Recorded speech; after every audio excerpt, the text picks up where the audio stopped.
Hi everyone, welcome to Modern Optimization Methods. Today we will introduce the first part of Chapter 5, the conjugate gradient methods. Now, let's briefly take a look at the main part in Chapter 5. The first part will be the linear conjugate direction methods, and the second part will be the nonlinear conjugate gradient method.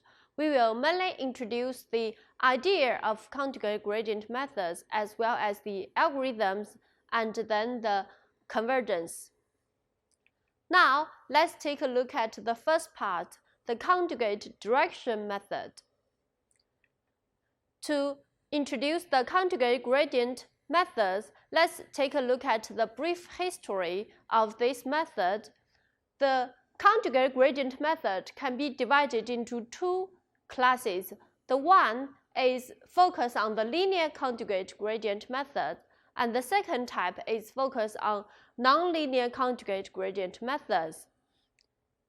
Actually, for linear conjugate gradient methods, it was proposed by Hastings and Stiefel in 1960s, which was originally proposed to solve a linear system with the coefficient matrix A positive definite.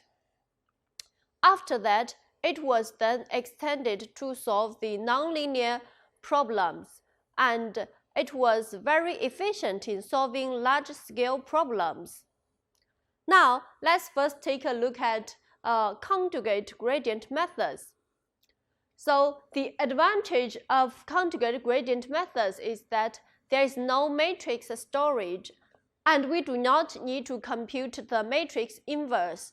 Moreover, compared to steepest descent methods, it was much faster than the steepest descent method.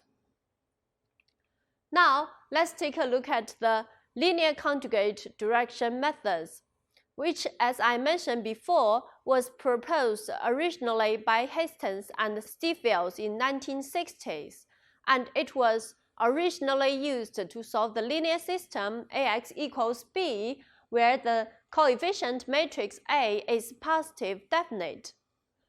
And as we can see that actually from the optimization point of view, solving the linear system is equivalent to solve the following minimization problems, where the objective is actually a quadratic function and we have no constraints, okay? So recall that in convex optimization problem, if the problem is convex and solving this problem is actually equivalent to solving the stationary point, which is the gradient equals 0, then as we can see that by taking the gradient of this optimization problem to 0, then we reach the linear system.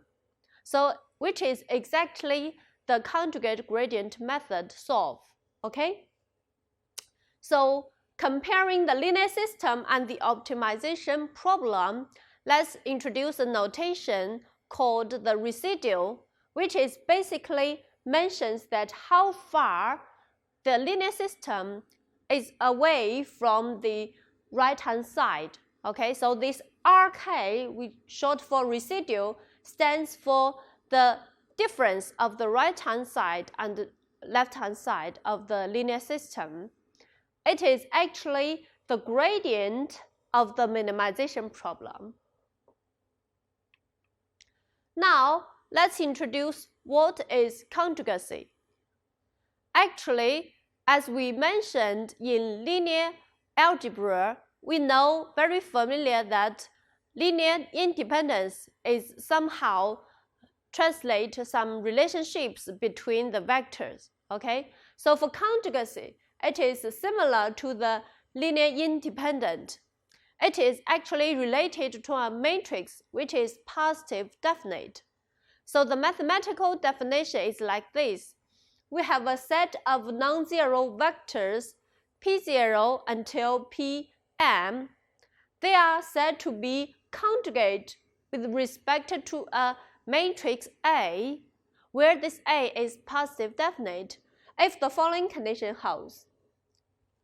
The following condition, if we take a detailed look at this condition, it actually mentioned that the inner product of Pi with APJ is 0 for any pairs of I not equal J, okay? So it is somehow the sort of linearly independent. However, it is with respect to a matrix A, so we give it a special name called conjugacy.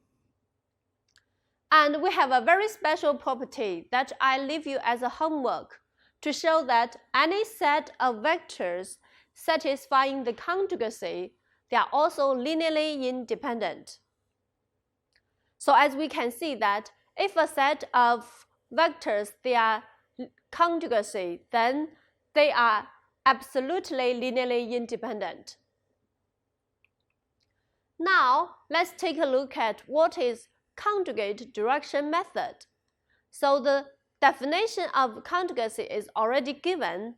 Then, by our experience, the conjugate direction method should be somehow like we choose the search direction from the set of conjugate directions, then that will make a conjugate direction method. Actually, this is exactly what conjugate gradient method is. So firstly, it takes the strategy of line search strategy. Okay, that means we got search directions and we got step length. Then for the search direction PK, it is we select them from the set of conjugate directions. After that, for our linear conjugate direction case, we choose the step length as the exact step length, okay? Which means that along this search direction, we reach the minimizer of the function values along this direction to get the step length, all right? So as we derived in chapter 3 for exact line step of convex function, we have the explicit formula for this step length, right? So recall that the explicit formula takes the following form, and here the only difference is that we have replaced the gradient of quadratic function by the residual here, right? We replace the gradient of f by the rk here. So rk is the residual we have just defined. Now, with this setup, we actually give the conjugate direction method. Now, for the conjugate direction method, it has some very nice properties, and we put them in the following theorem. So we start from any starting point x0 in n-dimensional space, and we generate the sequence by the conjugate direction method, as we mentioned before, for a quadratic function. And then we can prove that the sequence will converge to the solution of the linear system at most n steps. Recall that the n is the size of this vector x, okay? So it means that conjugate direction method will stop within finite iterations, actually smaller than the dimensional of this vector. Okay, this is a very nice property actually. In other words, when we try to minimize the quadratic function in n-dimensional case, we can actually minimize it along each conjugate directions. And after that, we can get the global optimal solution of the original problem. So this is a nice property, and we will give the details of the proof in the next few pages. Now, let's first take a look at the analysis of our proof.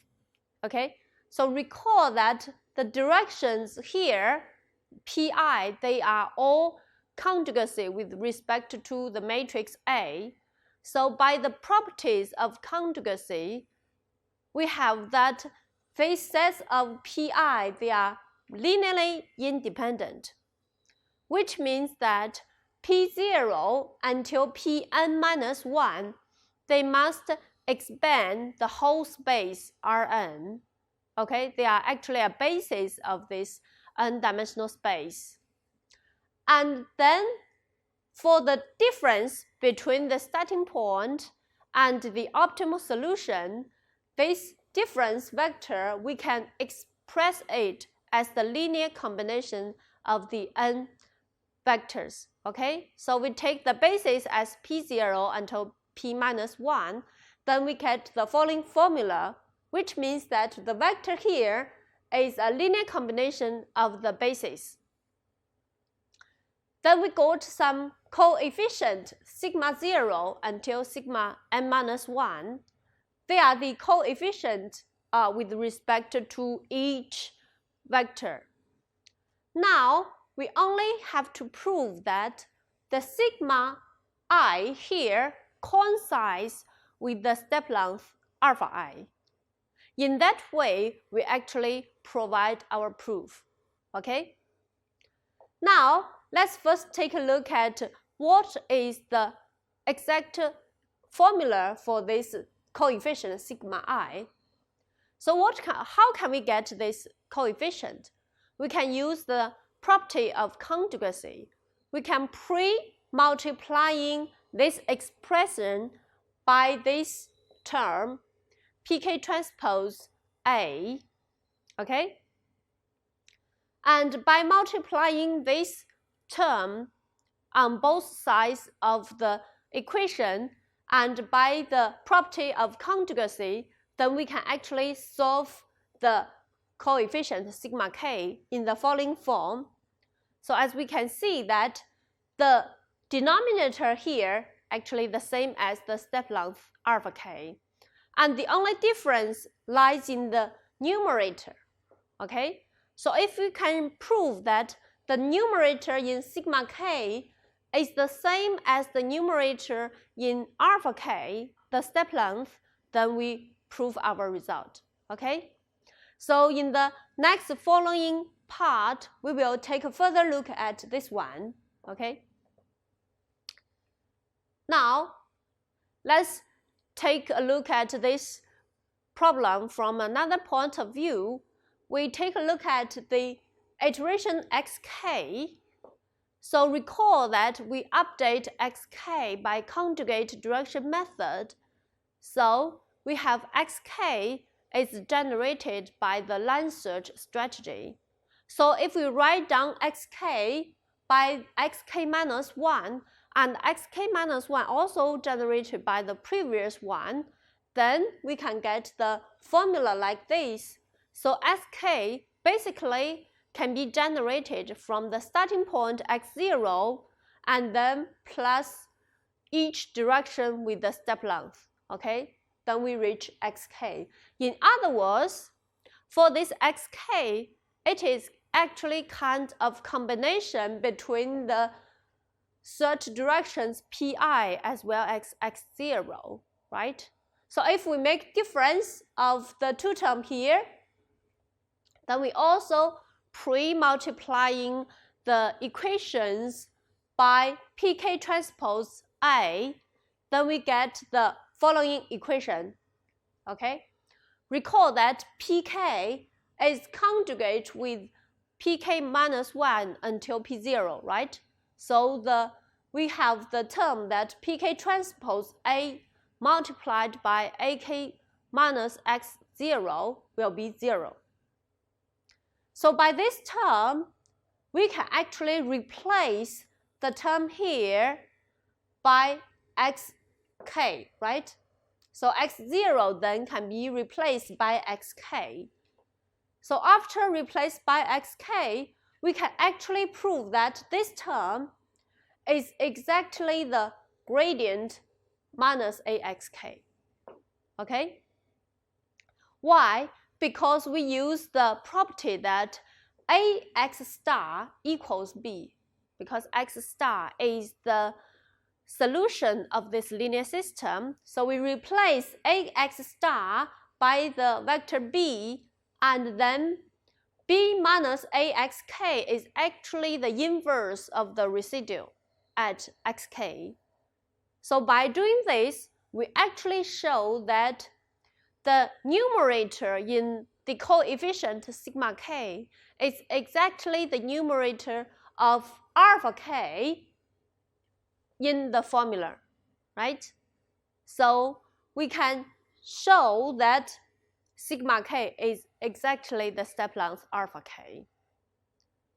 Therefore, we prove that the result holds. Okay? So in other words, for conjugate direction method, we actually decompose the n-dimensional minimization by each n-dimensional minimization problem. Okay? Now, let's make a brief summary about this part. In this part, we introduce the conjugate direction method, including what is conjugacy, as well as the update for conjugate direction methods. Then, a very good property called finite determination of the conjugate direction methods. Okay, we stop here and see you next time.